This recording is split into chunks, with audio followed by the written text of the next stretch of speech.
뿌여냐?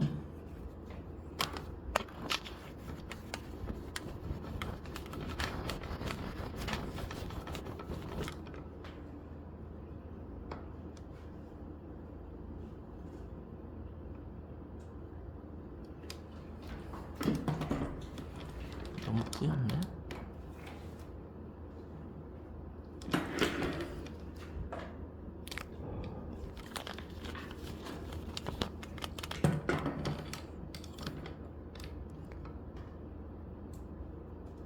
경주야,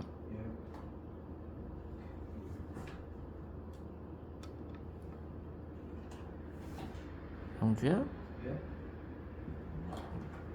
정말 좋습니다.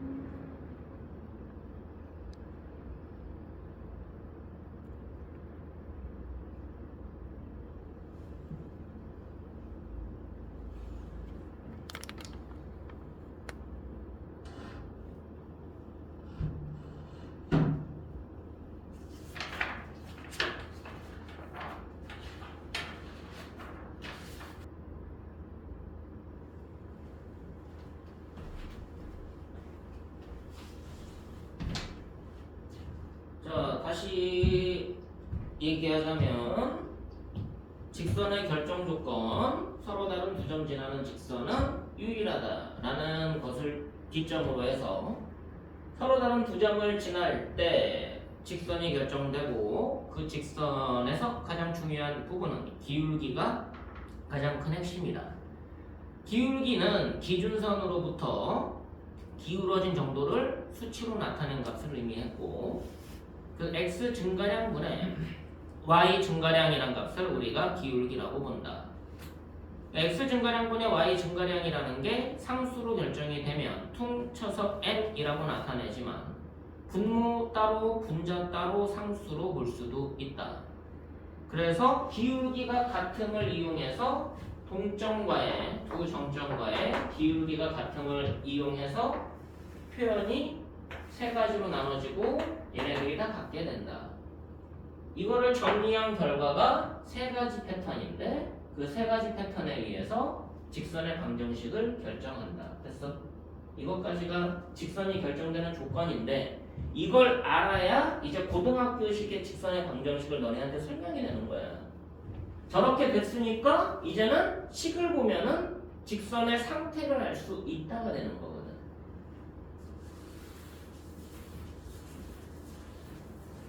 결정 조건이 명확하게 아니까 식을 보고서 직선의 상태를 결정할 수가 있는 거야.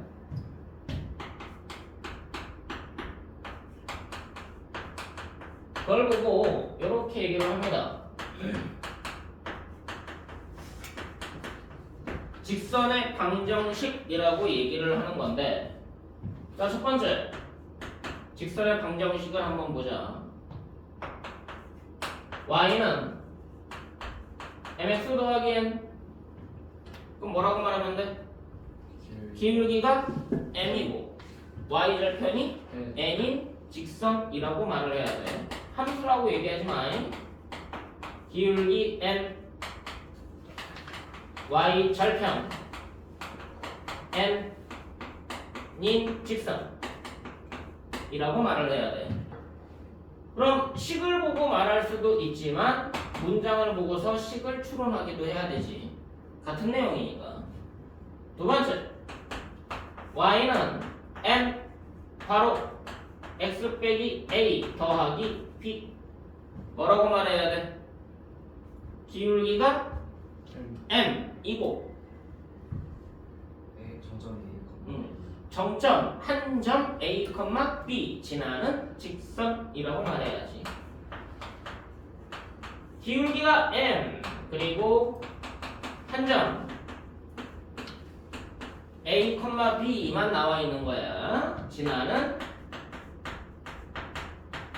직선이다. 이렇게도 말할 수 있어야 되고 이렇게도 말할 수 있어야 되고. 세 번째, y는 x2 빼기 x1분의 y2 빼기 y1 x 빼기 x1 더하기 y1. 이번엔 뭐라고 말해야 돼? 기울기가 아니야, 그렇게 말하면 안 돼. 이번에는 일단 지나는 한 점이 어디야? x1, y1이지. 그럼 x 증가량과 y 증가량이 결정됐으니까 또 다른 지나는 한 점이 결정되는 거잖아. 누군데? x2, y2 아니야? 결국은 쟤는 두 정점 지나는 직선인 거지. 기울기를 표현하고자 한 게 아니야. 두 정점을 보려고 하는 거지. 얘는 두 점. 누구? 얘를 기준으로 해서 먼저 한 점을 잡아내. x1, y1. 그리고 이 점을 이용해서 또 다른 정점을 잡아내. x2, y2. 지나는 직선이라는 말로 너네가 보여야 되는 거야. 여기까지 됐어?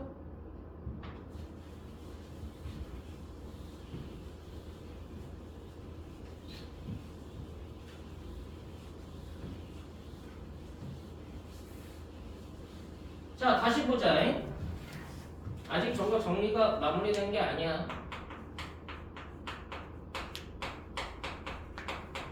기울기의 정의 자체가 아까 뭐라고 그랬니? 기준선, 특히 무슨 축? X축으로부터 기울어진 정도를 수치로 나타낸 값이라고 했었지.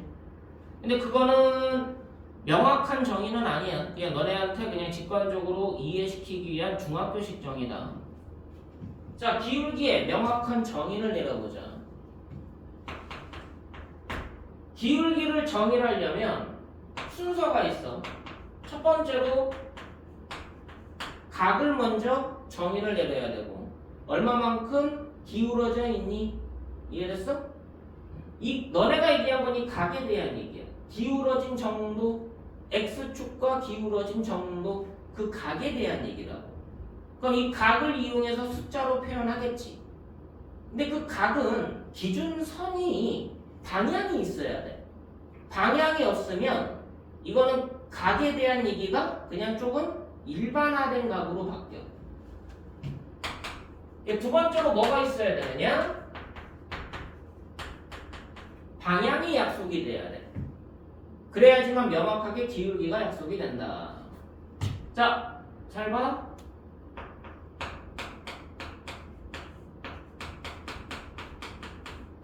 기준선이라는 표현을 아까 썼어.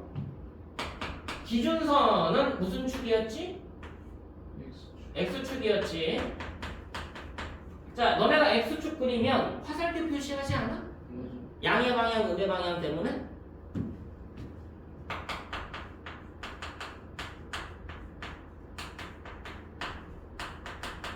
방향을 얘기해줘야 돼. X축 양의 방향으로부터. 여기까지 되니?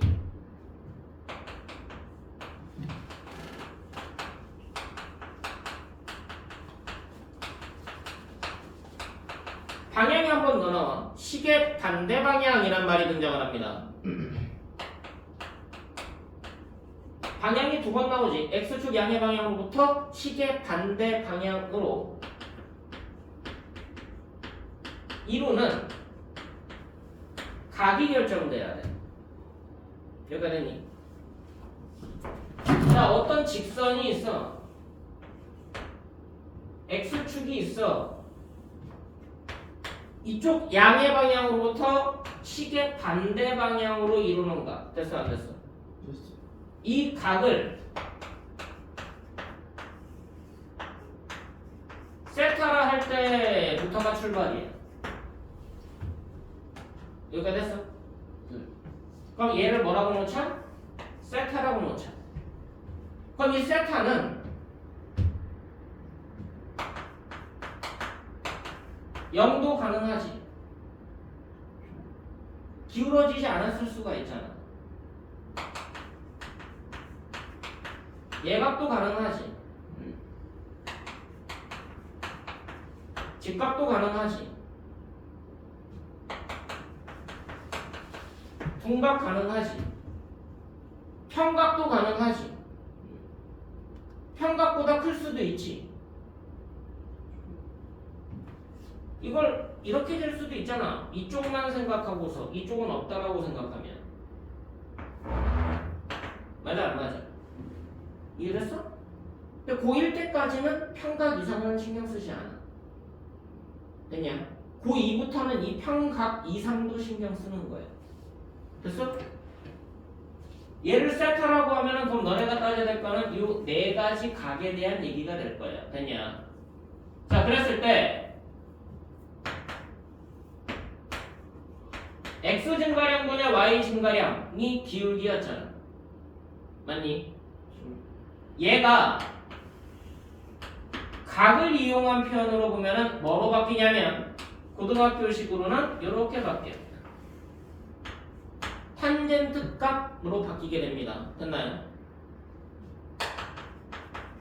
얘를 뭐라고 얘기하죠?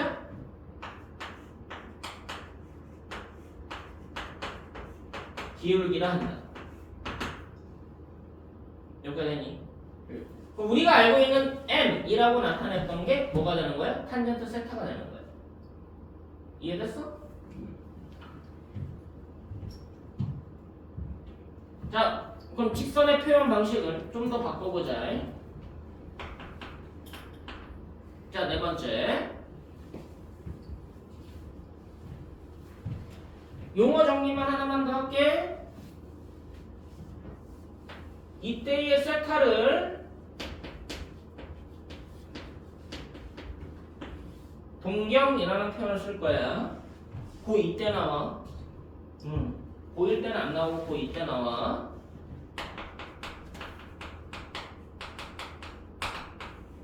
자, 동경 세타라고 넣을 거야. 그럼 기울기는 뭐가 되는 거야?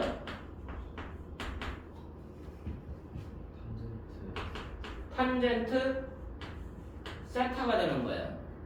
그럼 얘가 이 앞에서는 뭐였던 거야? 한 문자로 m이라고 나타냈던 거야. 맞아 안 맞아?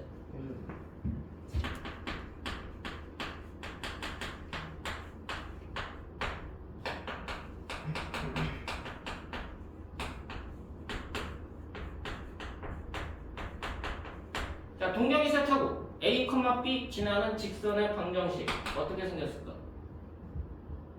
y는 아니죠.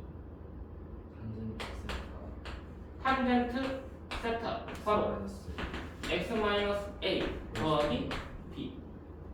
그냥 m이란 표현이 탄젠트 세타로 바뀐 것 뿐이니까. 여기가 되니? 자, 다섯 번째.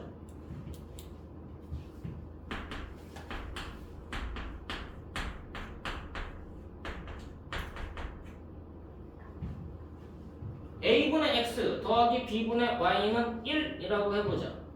그럼 너네들이 여기에서 뭐가 보여야 되냐면 두 점이 보여야 돼.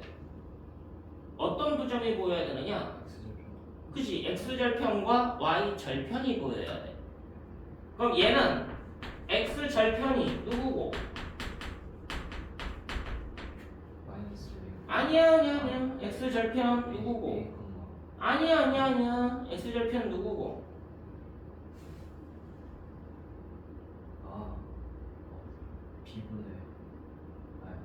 x절편 누구니? x절편은 좌표로 나타내지 않아. 값으로 나타내지. y절편이 n이잖아. 이거 지나는 점으로 표시하면 뭐가 되니? 0,n. 근데 이거 뭐라고 말 안 해. 기울기가 n이고 0,n 지나는 직선이라고 얘기 안 하잖아. 그냥 y절편이 n인 직선이라고 얘기하면 그냥 알고 있는 거잖아. 0,n 지나는 거는. 이렇게 표현 안 하는 것 뿐이라고. x절편 누구예요? x절편은 뭐가 0일 때 x값이야? 얼만데?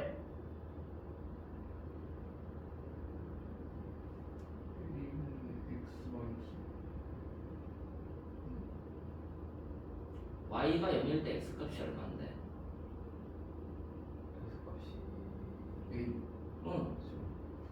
뭐가 문제인데? 엑스레이 펜이 누군데? A. 왜 뭐가 문제냐고. 아닌데 너 A, 0이라고 했는데. 그래서 제가 그럼 좌표로 말하니까 내가 아니라고 얘기하는 거지.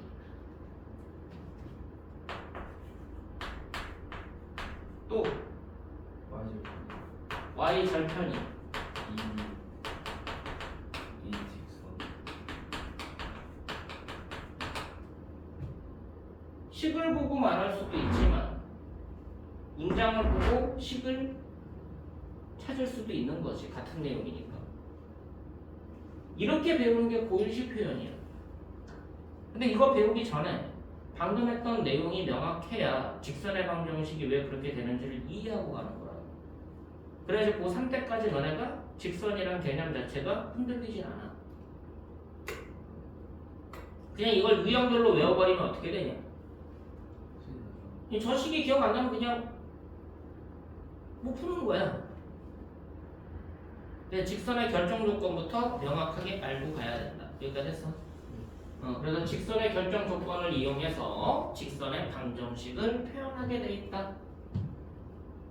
자, 그럼 이제 점에서 도형들을 확장해서 직선까지 확장을 했어.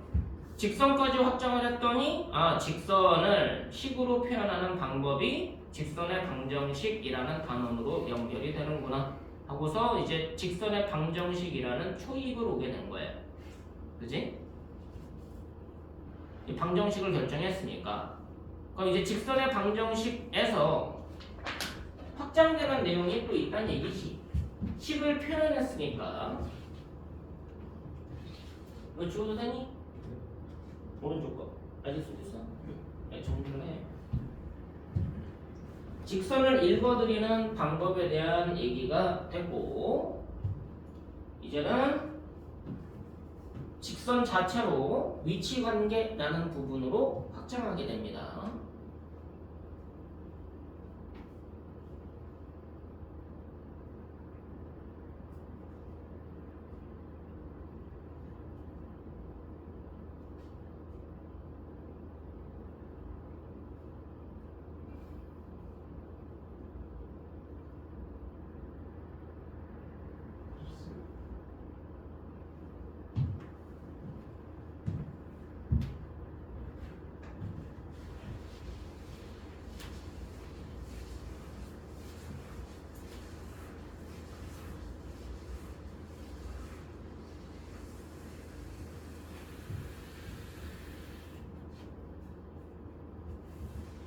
너네가 도형을 전체적인 흐름을 지금 보게 하려고 하는 거니까 이건 너네들을 단순하게 그냥 외우게 하고 하는 이론이랑은 전혀 달라. 그냥 외우게 할 것 같으면은 공식 알려주고 외우고 테스트하고 문제 풀게 하고 테스트하고 문제 풀게 하고 공식 틀렸으면 다시 공식 암기시키고 그런 1차원적인 방법을 동원을 해야 돼. 내가 하는 목적은 암기의 목적이 아니야 지금은. 너네가 문제를 많이 풀다 보면 자연스럽게 암기되는 게 공식인 거야. 문제를 많이 풀어서 암기하는 거지. 공식을 외워서 문제 푸는 게 아니야. 풀면서 자꾸 보고 풀면서 자꾸 보고 그러면서 확인하면서 숙달이 되니까는 그냥 자연스럽게 외워지는 거야. 외워서 푸는 게 아니야. 외워지게 푸는 거지. 그럼 너네들이 도형의 흐름을 전체적으로 어떻게 잡고 있는지가 중요하니까 이 설명을 하는 건데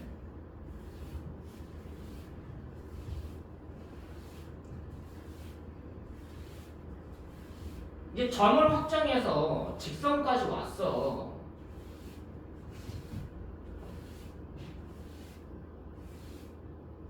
근데 내가 쭉 도형을 확장하는 이론 자체가 수학에서는 뭐라고 얘기하냐면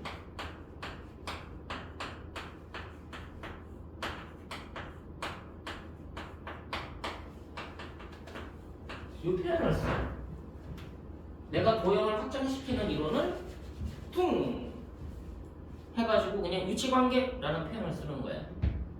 점에서의 위치관계, 직선에서의 위치관계, 도형들의 위치관계. 자, 내가 확장했던 이론들을 머릿속에서 다시 한번 떠올리면 된다. 자, 첫 번째가 점에서 특히 점들 사이 위치관계.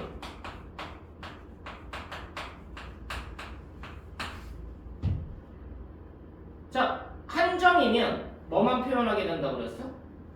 점 한 개가 있다? 위치. 위치만 표현하지. 그래, 점 한 개는 관계가 안 생겨.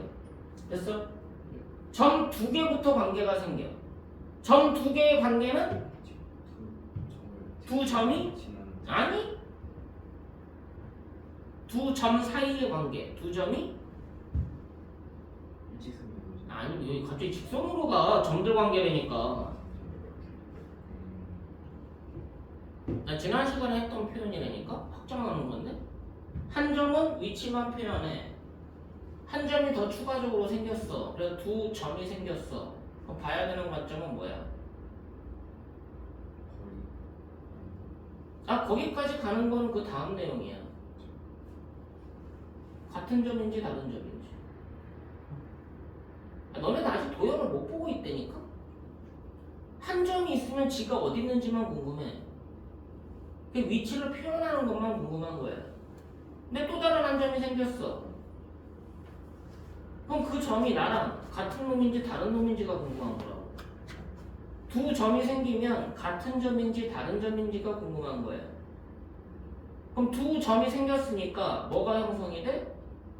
거리가 형성이 되지. 관계에 의해서. 같은 점이면 거리가 얼마인데? 0. 다른 점이면 거리가 0보다 커. 양수. 아, 그렇게 설명하지 않았니 내가? 그렇게 설명한 거 아니었어? 그 두 점 사이의 거리는 가장 최단 거리인 선분의 길이로 그냥 약속하는 것 뿐인 거고, 최단 거리로. 그 두 점 사이의 거리는 선분의 길이로 나타내고, 두 점 사이의 거리가 아이고 참 이렇게 열심히 설명하면 뭐하니? 기억을 못하는데.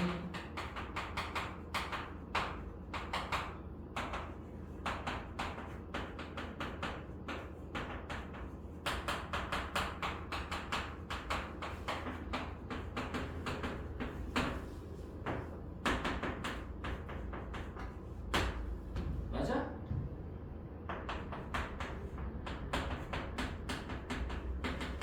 맞아? 맞아 안 맞아? 이거를 보통 D라고 나타내거든? 그래 D는 0 이상 맞아? 형주야 왜 거리가 두 점 사이 거리를 D라고 나타내? 이 영어로 응. 왜 D를 쓸까? 디스턴스. 그지 디스턴스. 직독직해 하면 되니까 거리를 나타내는 단어 그지? 근데 아니야. 디퍼런스야.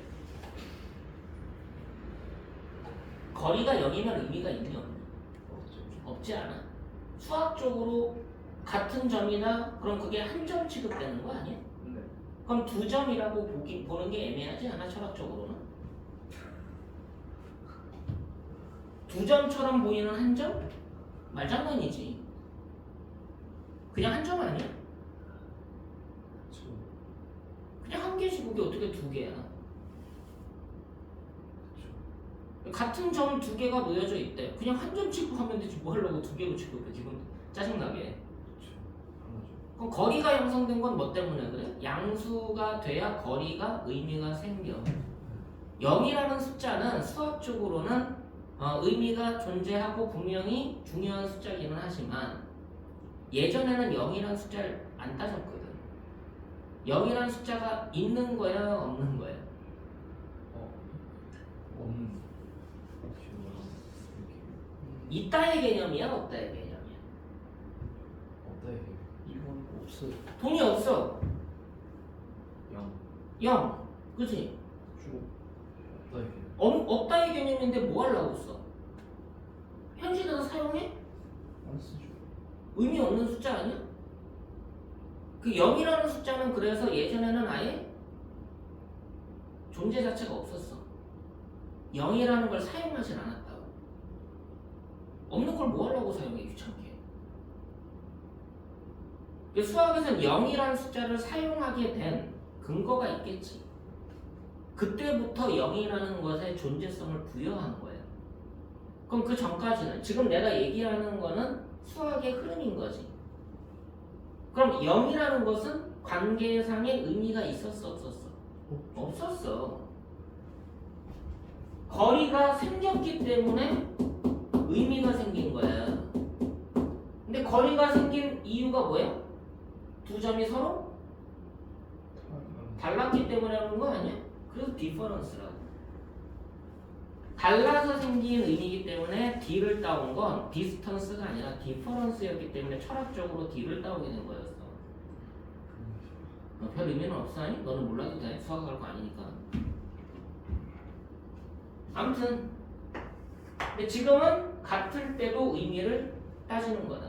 같은지 다른지부터 먼저 구분하게 돼 있다. 그냥 다르기 때문에 거리가 형성이 됐고 그러니까 이제 두 점 사이까지 확장을 했어. 그랬더니 뭐야? 점 하나를 더 추가해서 세 점으로 확장을 했잖아. 맞냐? 여기서의 위치관계 뭐였지? 세 점이 주어지면? 아닌데? 먼저 뭘부터 구분을 했어야 되는데. 한직선 위에. 그치? 일직선 위에 있느냐 없느냐.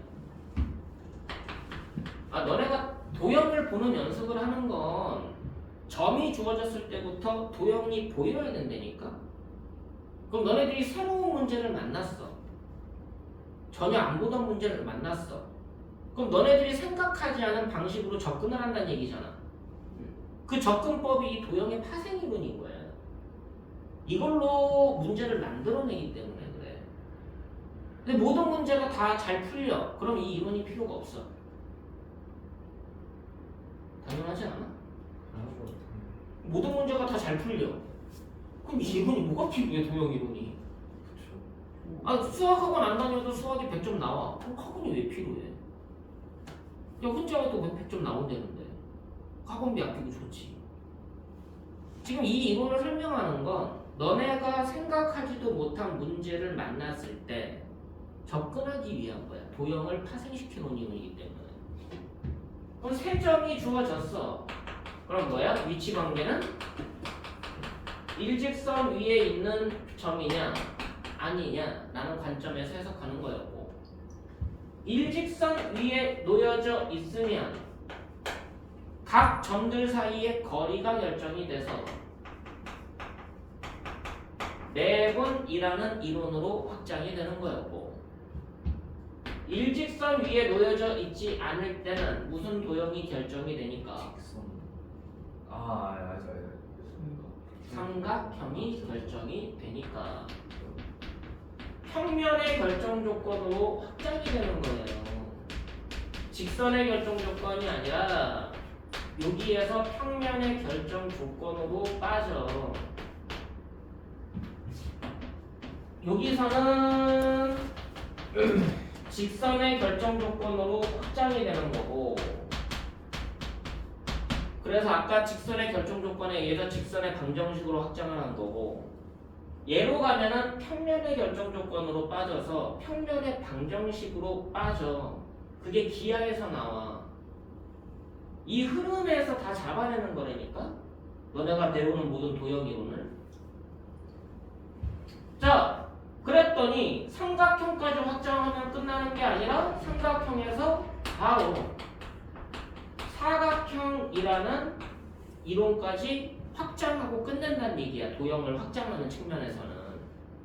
이게 점들의 관계에서 만들어지는 이론들이에요. 위치 관계. 그랬더니 이제는 뭘 배웠어? 도형을 직선의 결정 조건에 의해서 직선까지 확장을 했잖아. 이제 직선에 대해서도 알게 된 거야. 직선을 결정하게 된다. 그럼 그 후에는 어떤 위치 관계가 있지 않겠니? 라는 질문인데,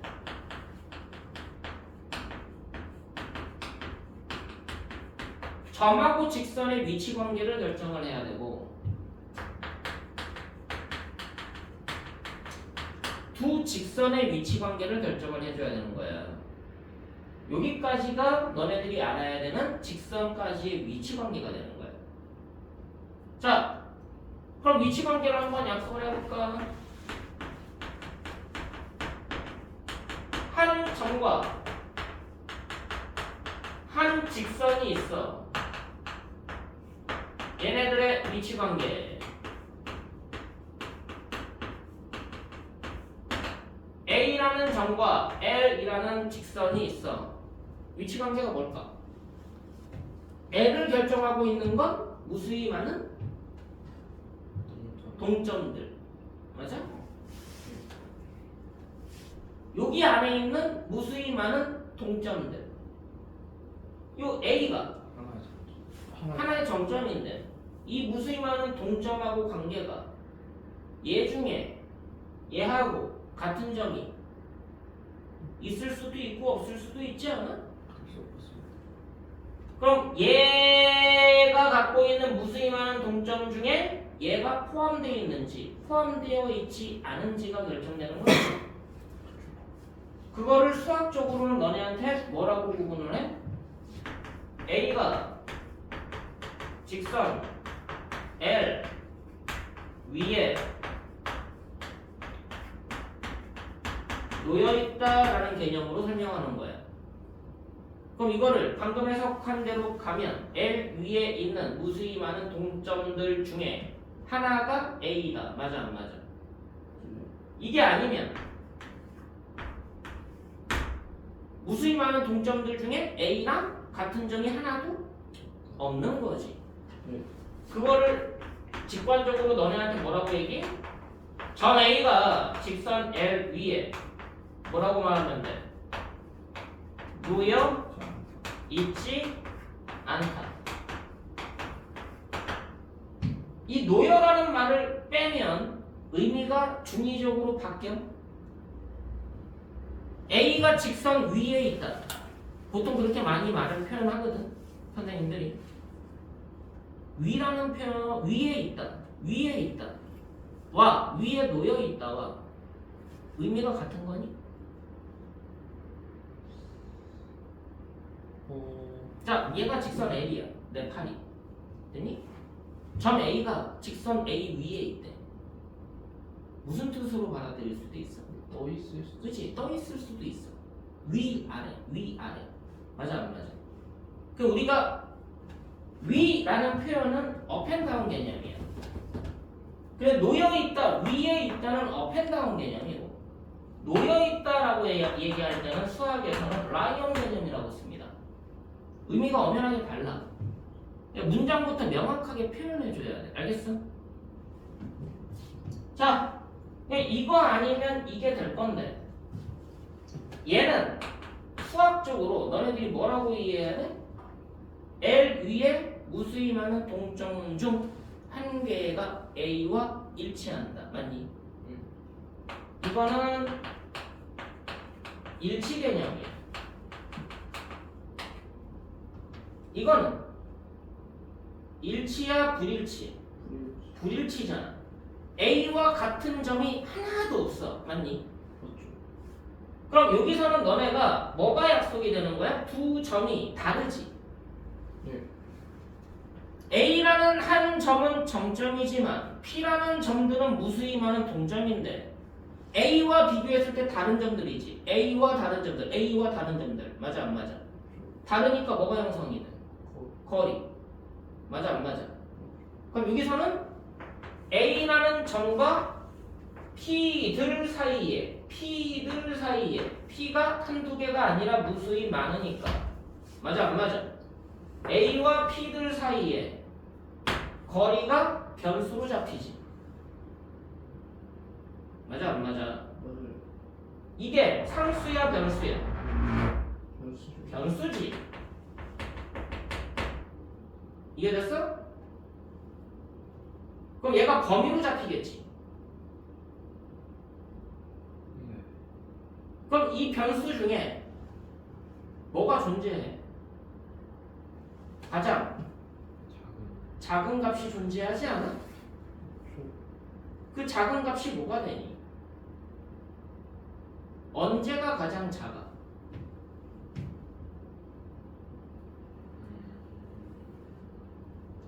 직선이 있어. 이 위에 무수히 많은 P들이 있어. 한 점 A가 L 위에 놓여져 있지 않아. 무수히 많은 점들과의 거리 중에 수식으로 가장 짧은 최단일 때가 뭐를 내렸을 때? 수선을 봐요. 수선의 발. 명칭을 정확하게 해. 수선의 발인 H가 P 중에 있다. 맞아 안 맞아? 있습니다. 그럼 AP는 크거나 같이 뭐보다? AH보다 맞아 안 맞아? 그래 이걸 보고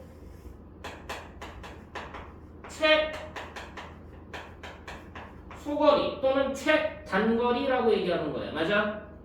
네. 그럼 얘를 D들 중에서 가장 작은가 DM이라고 얘기하는 거예요. D가 한 개면 D라고 쓰면 되잖아. 근데 이건 D가 여러 개 맞아 안 맞아? 맞아요. 얘도 D야, 얘도 D야. D들이 무수히 많아. 그 중에서 가장 짧으니까 D 스몰 m 미니멈. 됐어? 그 스몰 m을 쓰는 거야 일부러. 만약에 이게 가장 커 맥시멈이야. 그럼 D 라지 m이라고 쓰는 게 수학적으로 너네한테 중의적으로 표현 안 하는 방법인 거야. 근데 이렇게까지 하기가 귀찮으니까 이거를 그냥 뭐라고 약속하자? D라 하자라는 게 너네들이 배우는 수학인 거예요. 이걸 뭐라고 불러? 점거 직선 사이 거리라고 얘기하는 거라고. 여기가 이해됐어? 예. 그럼 이제 쟤를 구하는 방법에 대한 방법론으로 빠지겠지. 빠르게 하시지.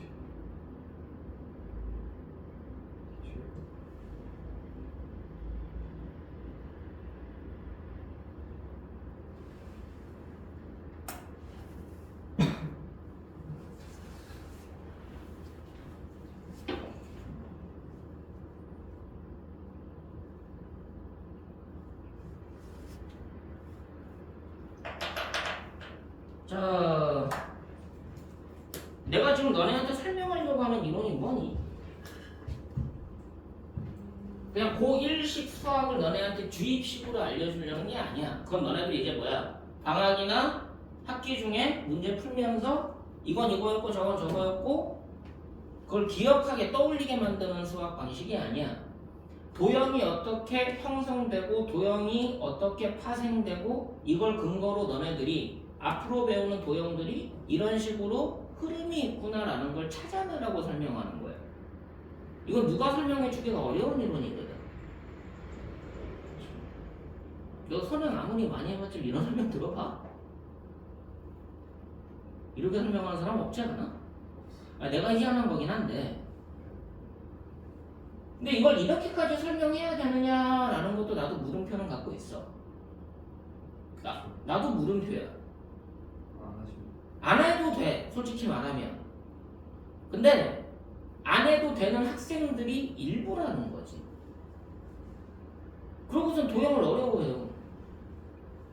그리고 잘하는 학생들도 일부 구간에서는 엉뚱한 짓을 해. 얘가 왜 이러지? 다시 설명하면 받아들이는데. 그래서 야 이건 이거잖아 하면 아 그랬군요. 까먹은 것처럼 얘기하는데 나중에 그게 다시 반복이 되더란 얘기야. 그럼 얘네가 추론을 못하는 거거든. 그 과정에서 추론을 못하는 거니까 아 도형을 설명을 해야 되는데 이건 학기 중에는 이런 설명 못해. 불가능한 거야. 할 게 워낙 많으니까. 그러니까 이런 식의 흐름을 갖고 있는 게 도형의 흐름이다. 그럼 너네들이 직선까지 어떻게 확장이 됐는지를 알았어. 그럼 직선의 위치 관계까지 하고 나면 새로운 도형에 대한 얘기로 곡선에 대한 얘기로 확장을 하고 곡선 중에서도 특히 원에 대한 얘기를 확장하는 게 고1 때 거예요. 그리고 고2 때는 그 원을 더 확장해서 2차 곡선이라는 개념으로 또 확장을 해요. 거기까지가 고등학교식의 도형의 확장이에요. 그럼 그게 왜 확장이 그렇게 일어나는가라는 걸 알면 그냥 이 흐름이 전반적으로 모든 고등학교 기하 이론으로 끝나는 거예요. 어떤 의미인지 알겠어? 그래서 그냥 설명하는 거니까 뭐 12월 여유 있잖아. 아니야? 아니냐고. 그나마 여유 있을 때 이런 설명을 한번 좀 들어두고 그래도 어쨌든 우리가 공통수학 1까지는 끝이 났으니까 공통수학 2에서 도형에 대한 전반적인 이해를 하고 나서 공통수학 2를 들어가는 게 문제풀이 식으로 들어가는 게 오히려 더 너네한테 도움이 된다는 거지. 그래서 이 설명을 하는 거야. 자, 그러면은 쉬어봅시다. 잠깐 쉬었다가 7시에 수업 스타트를 하겠습니다.